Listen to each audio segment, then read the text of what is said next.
Divya Agarwal Bigg Boss OTT की winner रह चुकी है। शो के कारण करण जौहर ने इस शो को होस्ट किया था। दिव्या इस शो में सबसे ज्यादा स्ट्रॉन्ग कंटेस्टेंट के तौर पर नजर आई थी, जिसे किसी की भी जरूरत नहीं थी। खुद के दम पर बिना किसी मदद के अपनी मेंटल स्ट्रेंथ के आधार पर दिव्या ने जीत भी हासिल की।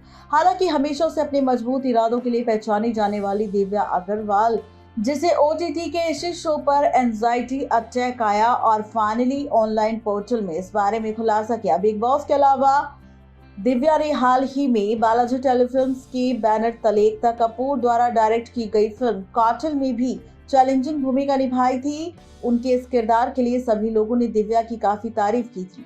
फिलहाल दिव्या एक मेंटल स्ट्रेंथ को बयां करने वाली फिल्म पर काम कर रही थी। इस शॉर्ट फिल्म की स्क्रिप्ट दिव्या ने खुद लिखी थी। इस फिल्म के बारे में दिव्या ने बताया था कि उनके मेंटल हेल्थ के बारे में बात की है, जिसका इससे पहले किसी और ने अंदाजा भी नहीं लगाया था।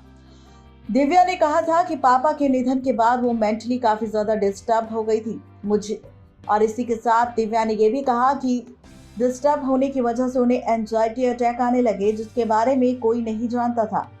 दिव्या को हमेशा लगता था कि वो मजबूत है, लेकिन असल में ऐसा कुछ नहीं था। उस समय उनकी सांस फूल जाती थी और वो खड़ी हो जाती थी और वो ब्लैकआउट महसूस करती थी और उन्हें अचानक चक्कर आते थे और प्रॉब्लम होती थी, और इससे वो काफ़ी ज़्यादा डर जाती थी। लेकिन लंबे समय तक ये सब कुछ नहीं चला और वो इस बीमारी से लड़ती रही।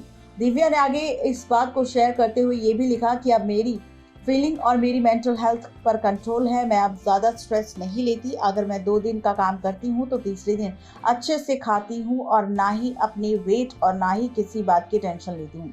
इसलिए जब भी आप टेंशन में हो तब आपको उसे बैलेंस करना ज़रूरी है। दिव्या कहती है कि मुश्किल समय में अपने मम्मी पापा और भाई के लिए एक गाइडिंग स्टार के रूप में उन्होंने खुद को देखा है।